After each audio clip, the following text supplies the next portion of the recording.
It looked like it's happening. Angel Reese is asking out of Chicago already. Angel Reese officially puts the Chicago Sky on notice. We're not doing the same thing this offseason that we did last offseason. Stop bringing me bums to play with. The WNBA world just exploded. Angel Reese, the so-called future of women's basketball, has officially put the Chicago Sky on blast, demanding they tear apart their entire roster because she refuses to play with what she calls bums. But here's the twist that nobody saw coming. While she's pointing fingers at everyone else, Reese is leading the entire league in turnovers despite missing weeks of action. Stop bringing me these players. I want the best of the best. I want the upper echelon. Angel Reese is fed up. She's tired of the losing. She's tired of being the gum. Can barely make a layup when it counts, and just earned herself a suspension that knocked her out of the biggest rivalry game of the season. The woman who wanted to overhaul her teammates might actually be the one Chicago needs to cut loose. On the bottom of the shoe of the league. She is fed up with the Chicago Sky, and it looks like Angel Reese wants out. It looks like she wants. Is Angel Reese the biggest fraud in WNBA history? She's definitely no Caitlin Clark, and the contrast between these two young stars is about to blow your mind. Picture this. You're supposedly the face of a franchise. The player... Let's see what Angel Reese had to say. I'm not settling for the same shit we did this year. Oh boy. Reese told the Tribune, we have to get good players. We have to get great players. That's a non-negotiable for me. I'm willing and wanting to play with the best. Everything is built around. And instead of taking accountability for a disastrous season, you go to the media and essentially tell the world that everyone around you isn't good enough. The best. And however I can help to get the best here, that's what I'm going to do this offseason. So it's going to be very, very important this offseason to make sure we attract the best of the best, because we can't settle for what we have this year. Overhaul. That's exactly what Angel Reese just did. And the fallout is absolutely nuclear. In a bombshell interview with the Chicago Tribune, Reese didn't hold back, declaring she's not settling for the same roster they had this year and demanding the Sky bring in only the best of the best.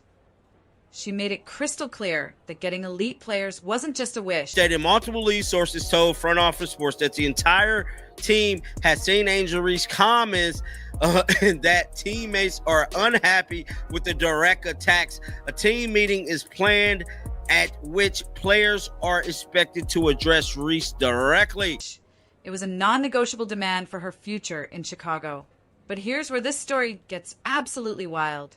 Reese positioned herself as some untouchable superstar, making ultimatums, acting like she's earned the right to dictate. We can't rely on Courtney to come back at that age that she's at, Reese said. I know she'll be a great asset for us, but we can't rely on that. We need someone probably a little younger with some experience, somebody who's been playing the game and is willing to compete for a championship and has done it before. Who deserves to share the court with her. She told reporters, we have to get good players. We have to get great players. That's a non-negotiable for me. I'm willing and wanting to play with the best, and however I can help to get the before.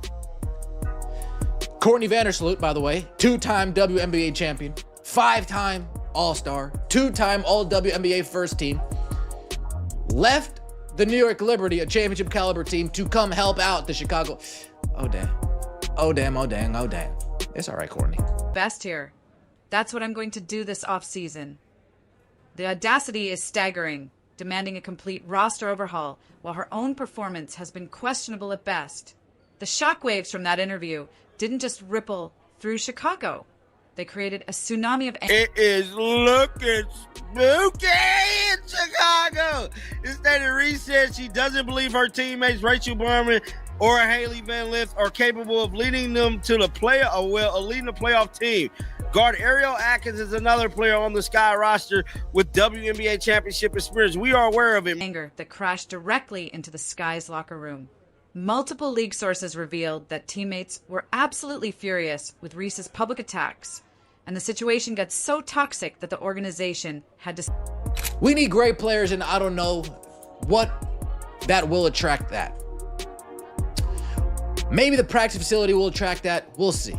But I think the priority is being able to convince free agents that this is an organization that is going in the right direction. Schedule an emergency team meeting just to address the chaos she created. Think about that for a second. A player who hasn't proven herself yet caused such division that half the team needed crisis management because of her mouth. That's not leadership. That's pure dysfunction. But Reese didn't stop at generic criticism. She went nuclear on specific teammates, including a direction. I think honestly, it would be a leap of faith for a great player to come here and show that this is something that they want to be a part of, and we can bring that championship mentality. A leap of faith to think that a great player would want to come. Devastating attack on veteran point guard Courtney Vandersloot. Even though Vandersloot was sidelined for the entire season with an ACL injury, Reese coldly dismissed her, suggesting she was too old to be part of Chicago's future.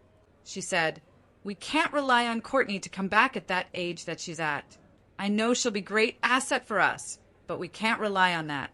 We need someone probably a little younger with some experience." The disrespect is absolutely mind-blowing when you realize who she's talking about. A 2-time WNBA champion, 5-time All-Star, and 2-time All-WNBA first-team selection who literally left the championship-caliber New York Liberty to come help Chicago build something special. Here's the irony that makes this whole situation even more insulting. The Chicago front office had already bent over backwards trying to build around Reese. They sacrificed Sonia Citron, who's currently in the middle of a Rookie of the Year race and became an all-star in her first season, just to bring in Ariel Atkins and give Reese the established veteran talent she supposedly needed. That trade was specifically designed to surround her with proven players who could win immediately. But instead of showing gratitude for that sacrifice, Reese acted like the front office had never done anything to help her succeed. The destruction didn't end with the veterans either. Reese threw shade at younger teammates like Rachel Banham and Haley Van Lith, basically implying that nobody on the current roster was capable of helping Chicago reach the playoffs. She managed to alienate veterans, dismiss younger players, and create a situation where she became the common enemy, uniting everyone against her. In one interview, she transformed from a supposed franchise cornerstone into the toxic presence, tearing the locker room apart from the inside. Perhaps the most damaging quote came when Reese suggested it would take a leap of faith for any elite player to want to join Chicago. She essentially admitted that her own organization wasn't attractive to top talent while simultaneously demanding they attract the best players in the league. It's a self-defeating prophecy that makes Chicago look desperate while positioning herself as someone trapped on a hopeless team. Now here's where the story takes a turn that exposes just how delusional Reese's demands really are. If you're going to publicly trash your teammates and demand roster upgrades, you better be backing it up with elite-level performance. Instead, Reese's on-court production tells a completely different story. Sure, she puts up decent numbers on paper, averaging around 14 to 15 points and double-digit rebounds. But those surface stats hide some absolutely damning truths about her actual impact. The most embarrassing statistic? Angel Reese leads the entire WNBA in turnovers despite missing several weeks of action due to injury. Let that sink in. She played fewer games than almost every other star in the league, but still managed to give the ball away more than anyone else. That's not just careless basketball. That's a fundamental inability to take care of possession under pressure. Her 101 turnovers in just 26 games represent a staggering lack of ball control and decision-making that directly contradicts her demands for better teammates. But the turnover problem is just the tip of the iceberg. Reese struggles with basic finishing around the rim, getting her shot blocked 20% of the time when shooting within 9 feet of the basket. For someone who plays primarily in the paint, those numbers are absolutely brutal and suggest she lacks the fundamental skills to dominate at the professional level despite her physical advantages. The discipline issues paint an even uglier picture. Reese accumulated technical fouls at an alarming rate, constantly jawing with referees and losing her composure in crucial moments. Her 8th technical foul of the season triggered an automatic 1-game suspension, and the timing couldn't have been worse. That suspension knocked her out of a massive rivalry game against the Indiana Fever that fans have been anticipating for weeks. The suspension came after she struck Aaliyah Edwards in the head during a rebound play, whether intentional or not, costing her team their most marketable player during their biggest game of the season. Here's the part that should terrify Chicago fans. The Sky often looked like a completely different team when Reese wasn't on the court. The ball moved more freely, they defended with greater urgency, and they actually pulled out victories without their supposed franchise player. Usually, elite players make their teams better when they're present. In Reese's case, Chicago frequently played more cohesive basketball when she was sitting on the bench. That's the definition of a franchise player in reverse. Someone whose absence improves team chemistry and performance. The contrast becomes even more devastating when you examine how her public comments affected Chicago's ability to attract talent. What veteran player is going to listen to Reese throw Courtney Vandersloot under the bus and think, yeah, I want to play with someone who has no problem publicly destroying teammates with 3 games left in the season? Her interview essentially sabotaged Chicago's free agency efforts before they even began, ensuring that elite players will view the Sky as a dysfunctional organization led by an ungrateful star. While Angel Reese was busy burning bridges and alienating everyone around her, Caitlin Clark was taking the complete opposite approach in Indiana, and the contrast is absolutely stunning. Clark entered the WNBA with more media attention and pressure than perhaps any rookie in league history. Every game was dissected, every mistake became a headline, and every interaction was magnified beyond belief. You'd expect that intensity to wear down a young player, but Clark handled it with remarkable maturity and professionalism. Even during her injury stretches, Clark demonstrated the kind of leadership Chicago desperately needs.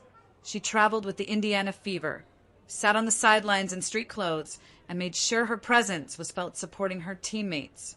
Meanwhile, when Reese got hurt, she mysteriously disappeared from the team, leaving her teammates to carry on without any leadership or support from their supposed franchise player.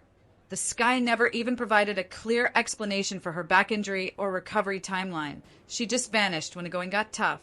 Clark's approach to media and public relations shows a maturity that makes Reese look childish by comparison. When asked about opponents, including Angel Reese, Clark consistently offered praise and respect rather than criticism. She used interviews to build bridges with teammates and competitors alike, understanding that professional relationships matter in a league as small as the WNBA. While Reese was using media appearances to tear down her own roster, Clark was elevating everyone around her. The on-court impact tells an even more compelling story. When Clark is on the floor, her teammates flourish. Aaliyah Boston looks more confident and dominant in the paint because Clark's passing creates better opportunities. Guards like Lexi Hull and Kelsey Mitchell find cleaner looks because Clark's presence draws defensive attention and opens up the floor. Even role players like Sophie Cunningham thrive in the spacing and energy that Clark brings to every possession. Clark's assist numbers back up what your eyes tell you. She led the league with over 9 assists per game before her injury and maintained more than 8 assists per game despite missing significant time. Those aren't just individual statistics. They represent a player who makes everyone around her more successful. She doesn't just score. She transforms the entire offensive system and puts teammates in positions to excel. The organizational impact is where the contrast becomes impossible to ignore. The Indiana Fever went from a lottery team to a playoff contender virtually overnight, with Clark serving as the catalyst for that transformation. They're setting attendance records, driving merchandise sales, and earning primetime television coverage because fans are genuinely excited about their future. The buzz around Indiana is electric, and it's directly tied to having a young star who represents hope and professionalism. Chicago, on the other hand, has become a cautionary tale about dysfunction and wasted potential. Their 10-30 record ranks among the worst in the league. Their headlines focus on suspension and controversy rather than basketball success, and their fan base is openly questioning whether the organization made the right bet on Angel Reese. Instead of excitement about the future, there's frustration about missed opportunities and poor leadership. The difference in how these 2 young stars handle adversity reveals everything you need to know about their character. Clark uses challenges as motivation to improve and bring her team together. Reese uses setbacks as excuses to blame others and demand organizational changes that benefit her personally. One approach builds championship culture. The other destroys team chemistry and creates long-term damage. As we look toward the future, the trajectories couldn't be more different. Indiana has built something sustainable around Clark's leadership and basketball IQ, with a supporting cast that's improving and buying into a shared vision. Chicago is facing serious questions about whether Angel Reese is the right player to build around, or if she's actually the biggest obstacle preventing their success. The most damning evidence might be this simple fact. Veteran players around the league are expressing interest in joining Indiana to play with Clark, while Chicago struggles to attract any significant free agents despite having salary cap space and organizational resources.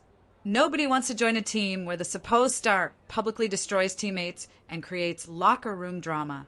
Angel Reese wanted a roster overhaul, but the biggest question facing Chicago might be whether they need to overhaul their franchise player instead. When analysts and fans are calling you a toxic presence rather than a cornerstone, and when your team plays better basketball without you on the court, that's not a roster problem. That's a fundamental issue with your approach to the game and team leadership. The WNBA has its answer about these two young stars. Caitlin Clark represents the professional, team-first mentality that builds championships and attracts talent. Angel Reese represents the destructive ego that tears organizations apart from the inside. Chicago's decision about their future just became much more complicated, and Angel Reese only has herself to blame for the chaos she created.